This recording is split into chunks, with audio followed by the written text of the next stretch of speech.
For my next fairy garden accessory, I will be making a birdhouse. And for making my birdhouse, I really based it off of how I did the fairy garden house, and it's very similar to that, just a lot smaller and a different color. So I broke up a box and started cutting little rectangles out of it, and then I glued the top two pieces to make it a roof. And on one of the pieces that would be the front of the box, I cut a little bit of a hole to resemble a birdhouse, and then I cut little triangles to put in the roof part to make the whole thing look complete. And I did put one on the back side as well, even though no one will see it, but it's more for my own sake and my own well-being. So after I finished the foundation, I took one of those large toothpicks, which I found out are called skewers, and I stabbed a hole to make the bird perching spot to make it look more realistic. And then I started painting the birdhouse like a maroon-ish with a little bit of a brown color, kind of like a barn. That's what I was going for.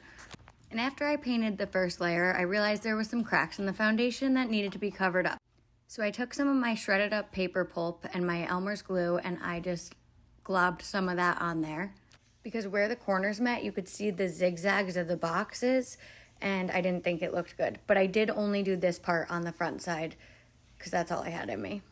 It wasn't necessarily my intention to do it like this, but once I glued everything together and noticed the corners that I didn't think about beforehand, I realized it didn't look great and I needed to do something. So it was okay, and it gave it texture, and it ended up looking nice at the end. I did try to be patient and let it dry, but in the end my impatience got the best of me, and I just painted a layer of the maroon brown on top of it without waiting for it to dry.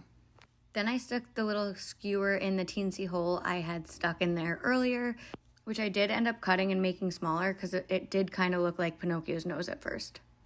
So then I mixed the paint colors caramel and regular brown together to make a nice little roof color.